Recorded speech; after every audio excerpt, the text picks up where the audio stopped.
Welcome to Roaming with Restless Women, real talk with wise, dynamic women leaders. I'm Julie Noonan, your host, CEO, and founder of Intuitive Wisdom Coaching, and I'm living my dream life.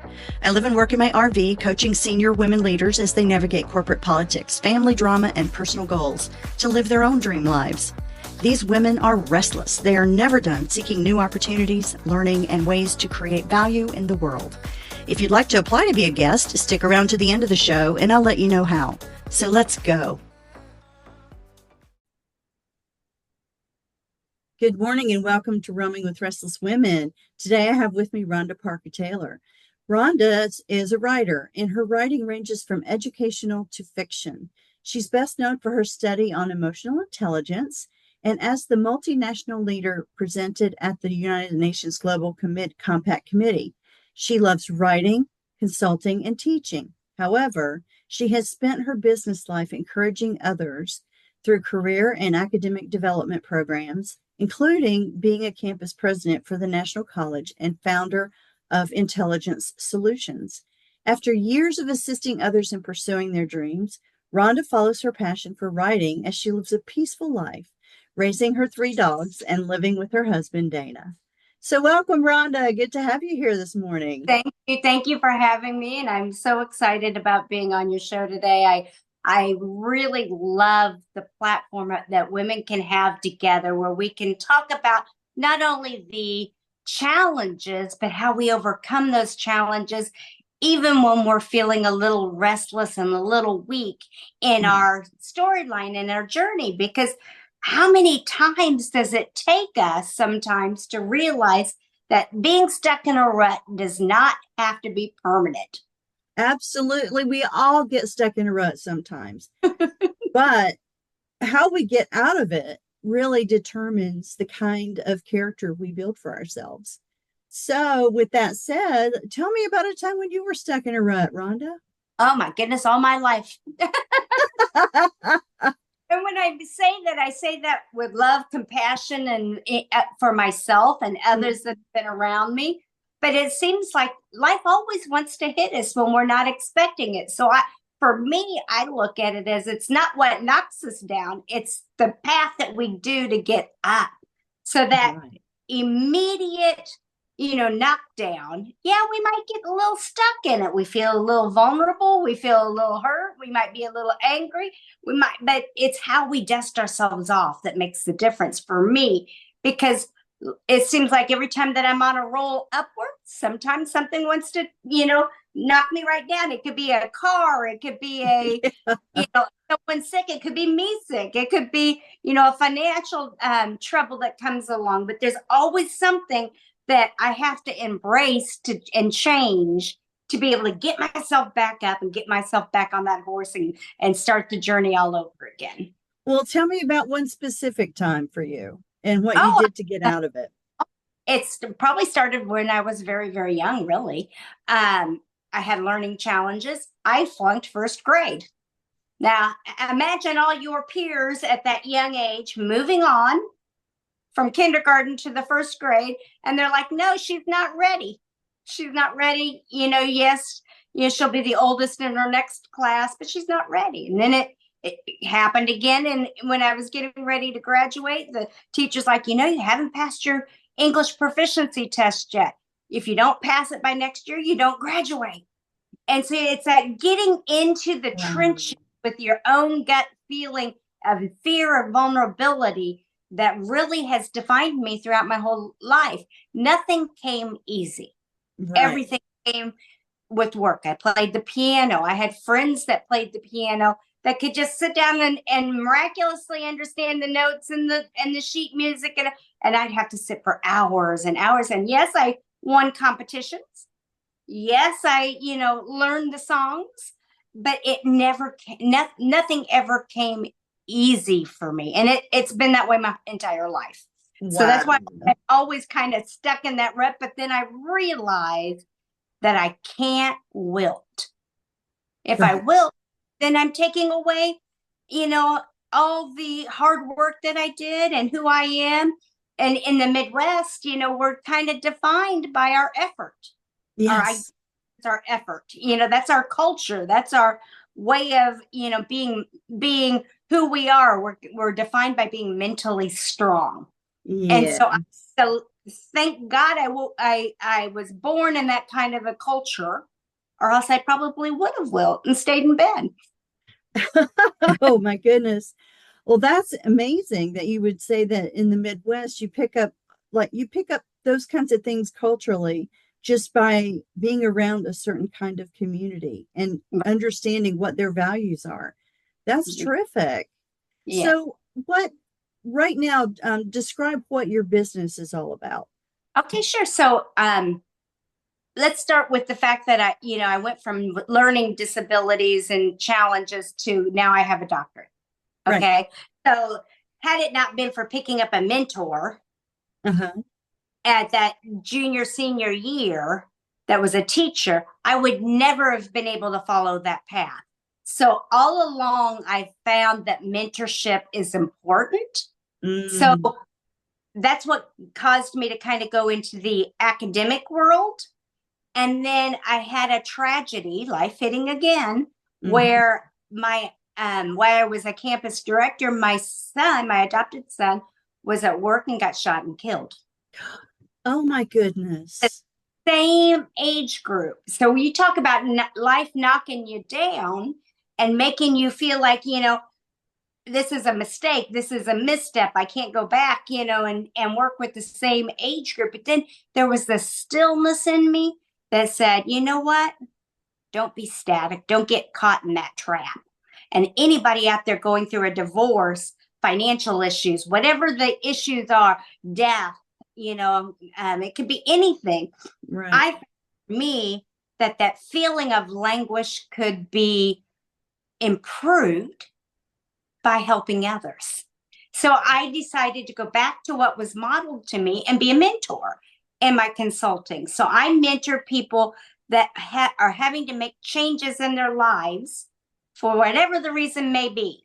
It may be because their job is laying people off. It might be, because they're not happy anymore. And I help them redefine their career goals, assess what skills they need, find the resources for them to be better in those areas, and then we move them to a new path. Wow. And so when you thought about your education and decided to go for that PhD, what area of study did you focus on? Because that wasn't in your bio. I'm really interested. Well, my bio, as it shows, it's a degree in business. So I have Okay. my MSM, or let's start from the beginning, BSM, and then I have an MBA, and Uh-huh. then I have a DM in business. So it's a doctorate in management, and then you go into your PhD. Um, I thought I was going to be the great entrepreneur. Uh-huh. My dad and my everybody in my family was entrepreneurs. Then I realized, guess what? I don't like accounting. I don't like those hard skills. What I'm good at is those soft skills, the HR, the emotional intelligence, the building, the training and development. So I still followed a path that was going to be successful, but I had to realize where I thrived. Can I do statistics? Yeah, I could do it with the help of SPSS or Jump or any of these other software programs. We can all do statistics if we use them correctly, right? But Right.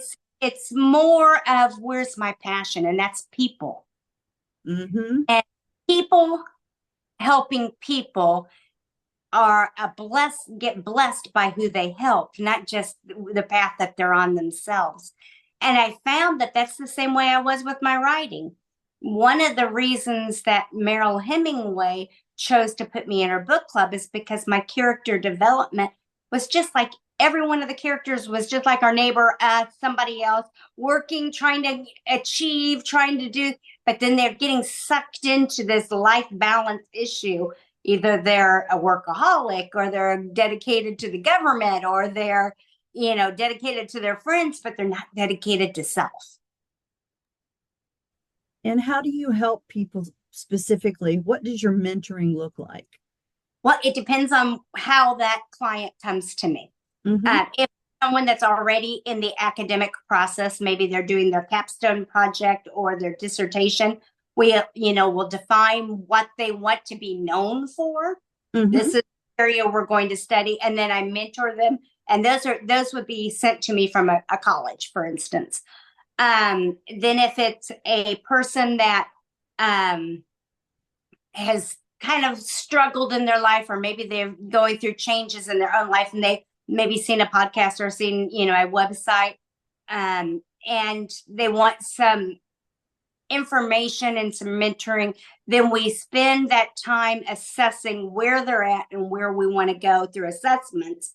And then we recreate the resume. We recreate, whatever, and maybe they need a 1-page, summary for, because they're going to start doing podcast, or, or whatever it might be that they need to improve their present situation and make that turn in their lives.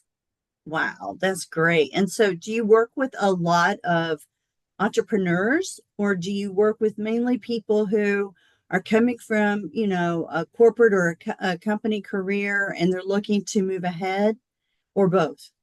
It's all of them. One thing that my dad had taught me very young is you never want any one company, type of product, or anything to be more than 33% of your.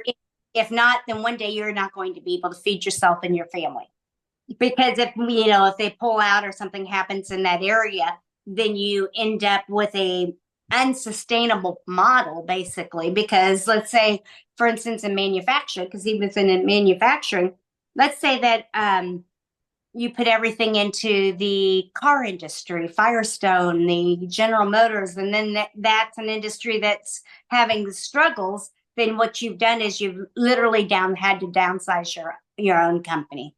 I try to make sure that what comes in is at least no more than 33%. So if it's an entrepreneur needing business plans, if it's individuals that need career development, or if it's somebody that from the academic world, that we're not doing any more than 33% in each area.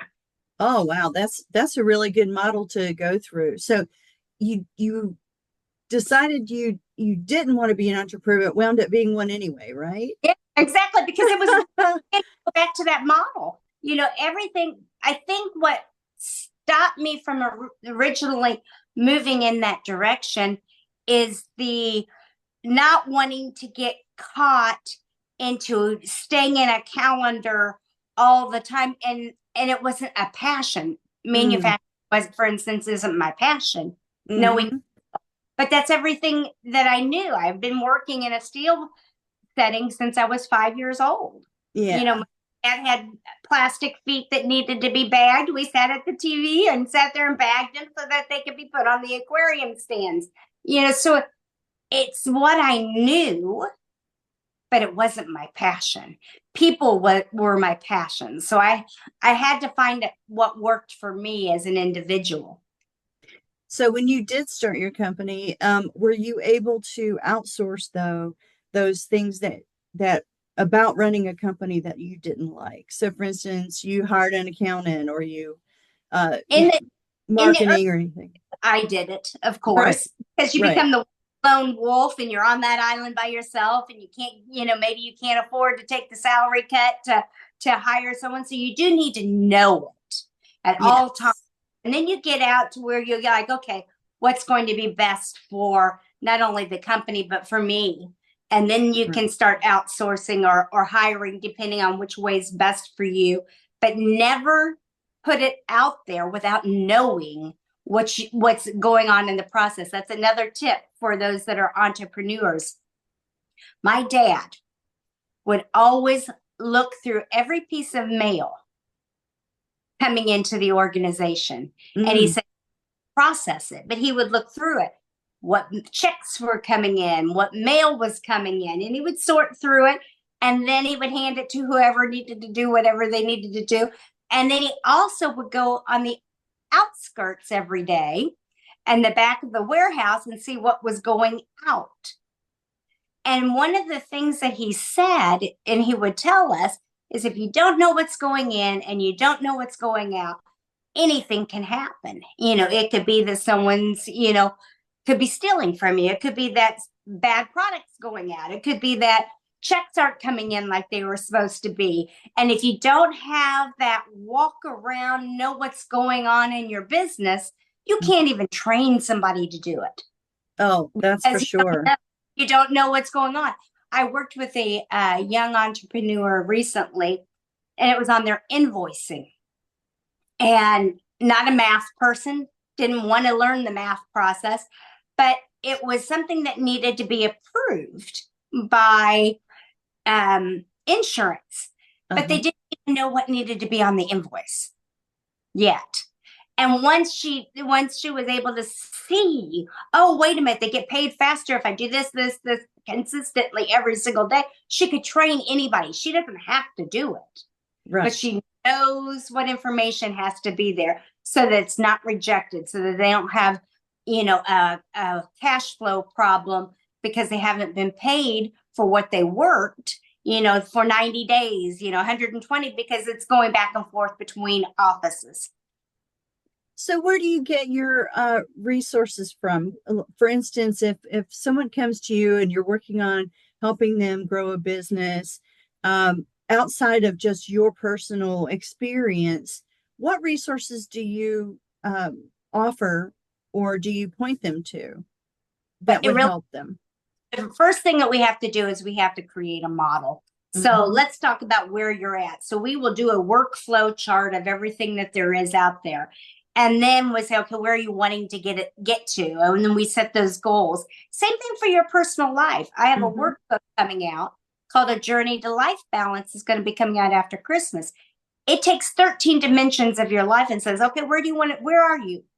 Where do you want to be? And then you set those goals, and it's not always financial. Some of it is development. It may mean that they have to take a class. So it might be that I need to find a master class out there for that client to learn about accounting or to learn about, whatever, leadership, emotional intelligence, whatever the area is that they're soft on. Gotcha. Then we can move forward and find pillars of resilience and sustainability for their company. Perfect. What's the most challenging thing about being a woman owning her own company in the current situation? Oh, it's people taking you serious. My sister had told me when I was younger, and she was a businesswoman, she was in sales. So, back then, she's 10 years older. So, back then it was even harder for women in a male dominating organization and world. And she used to say, when you're in the meeting, don't be the woman making the coffee. Oh gosh, no. That should be way long gone by now. But still, somebody wants to be the nurturer, and they go in and they think they're being helpful, making the business go smoothly. And what ends up happening is then you end up being the administrator, not the leader. You're perceived as that. Even if you're just as good of a leader as somebody else, your perception is reality in business.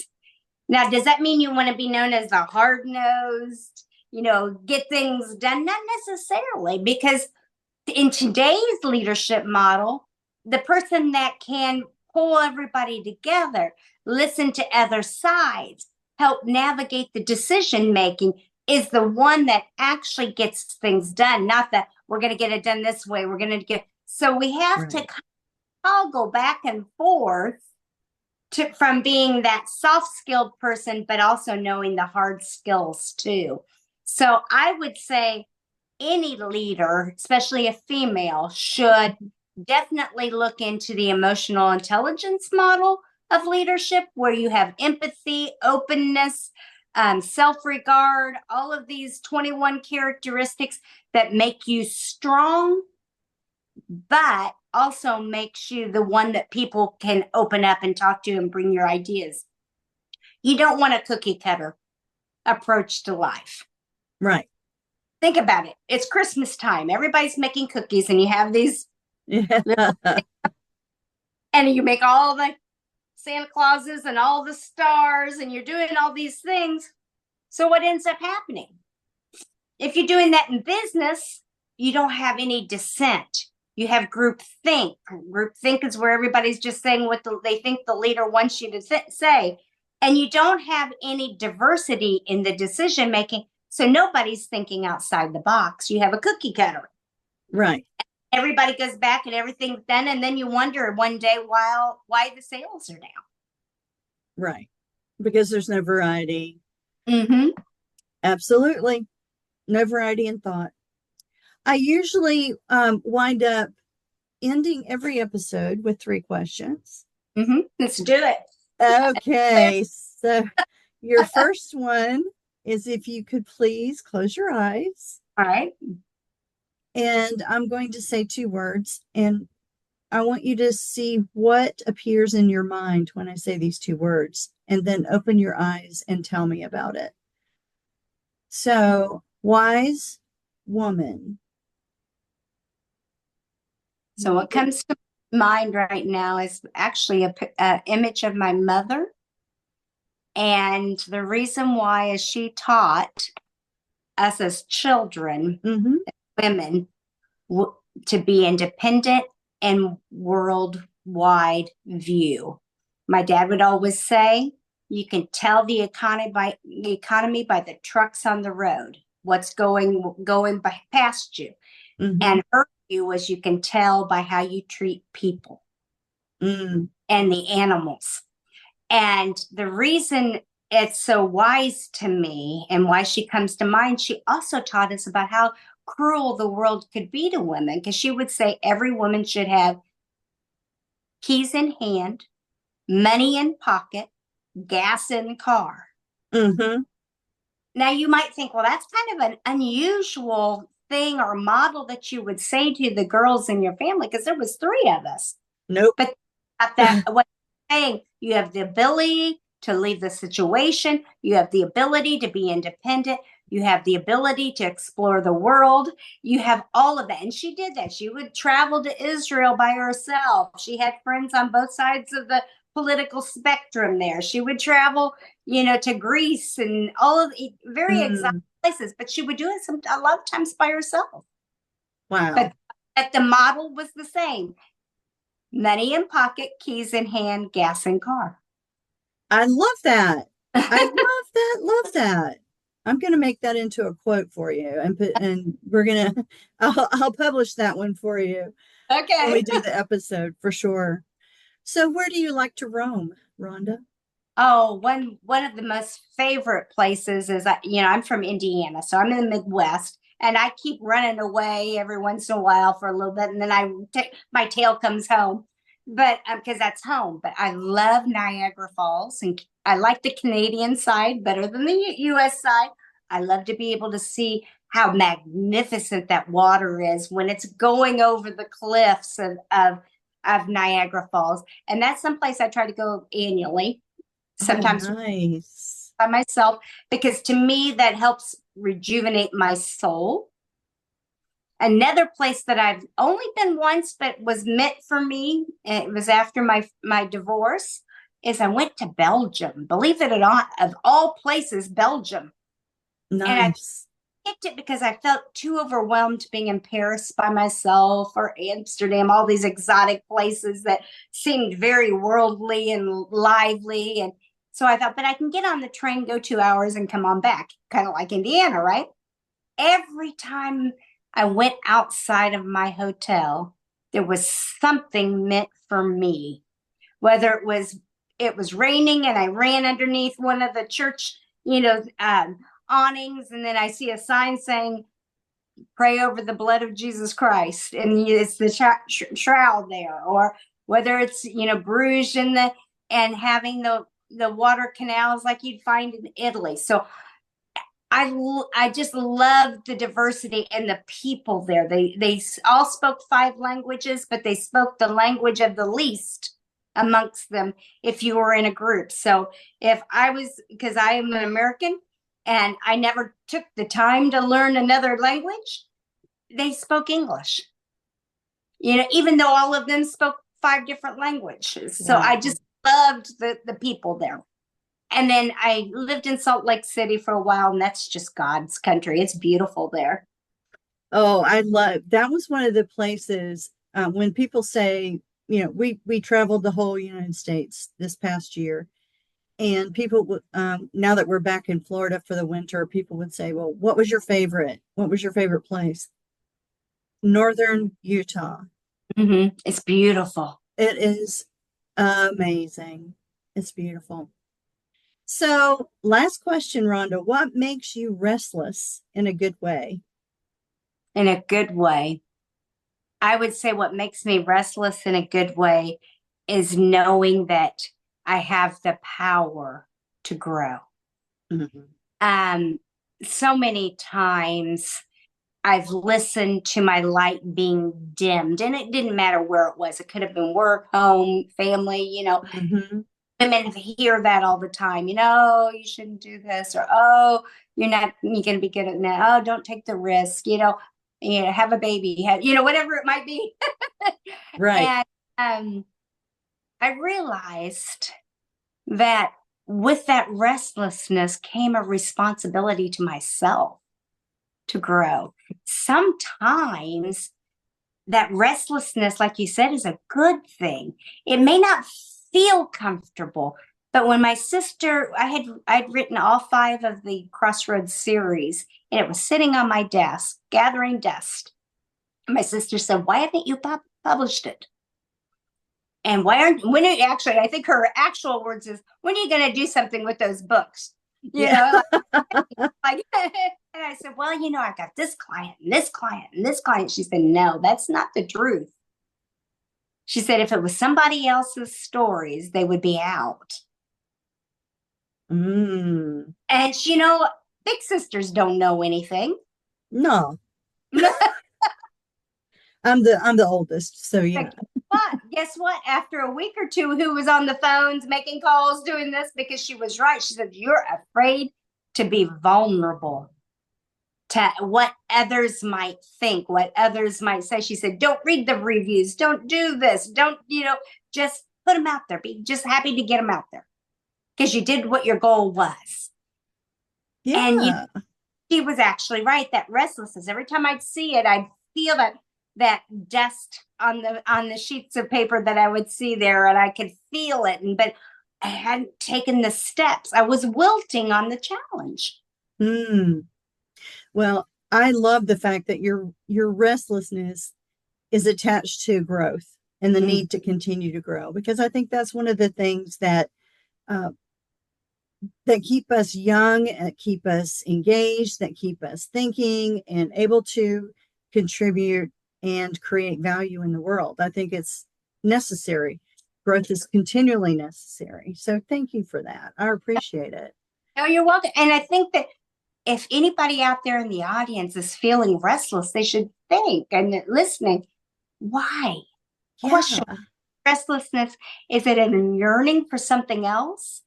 And it doesn't mean you abandon your whole life because you have a restlessness. It means incremental change. Just Mm-hmm. slight turn. I think they say it's 1-2%, and your life changes, completely. And Yep. it's just a 2% degree change. It doesn't mean throw everything out. It means, okay, there's something my life is yearning for, and it might be traveling.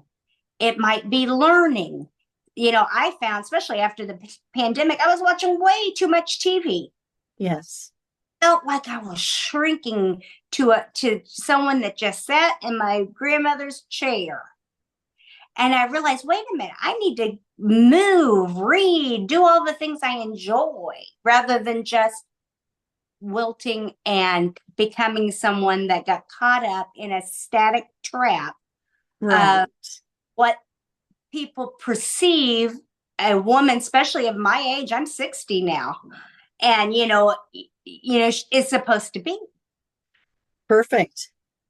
So if we have some listeners who want to get a hold of you, how can they do that the easiest way? The easiest way is that my website or my social media, rhondaparkertaylor.com, and it will have the email there. It has all the social medias. Mhm. Rhonda's with H. It has my books on there. I'm on Amazon. I'm on Barnes and Noble sites, BAM sites. But the easiest to get a condensed version of everything is RhondaParkerTaylor.com. Perfect. I will put that in the show notes. And folks, take advantage of the fact that you have this great resource for you and a potential mentor. So if you're struggling with something, definitely check out Rhonda Parker Taylor. Rhonda, thank you for coming and being a guest on the podcast today. And thank you for having me. And all you listeners out there, make sure you share, follow, and like, because you can't get any better than someone that's actually going to help identify why you're restless as a woman. Absolutely. Thank you so much. Julie Noonan here. Thank you so much for listening to Roaming with Restless Women. If you're a successful senior woman leader who would like to be on this program, please visit podcast.intuitivewisdomcoach.com. If you enjoyed this interview, please share this episode on social media and make sure to subscribe so you don't miss any future episodes. Your thumbs up, ratings, and reviews go a long way to help promote the show, and they mean a lot to me, my team, and most importantly, my restless guests. As a special gift to you, our listeners, I offer a free one-on-one 15-minute breakthrough session. Bring a problem and experience how coaching works to see if it could be of value to you. Sign up for an available time on my website, intuitivewisdomcoach.com. Thanks for listening, and we'll see you next time.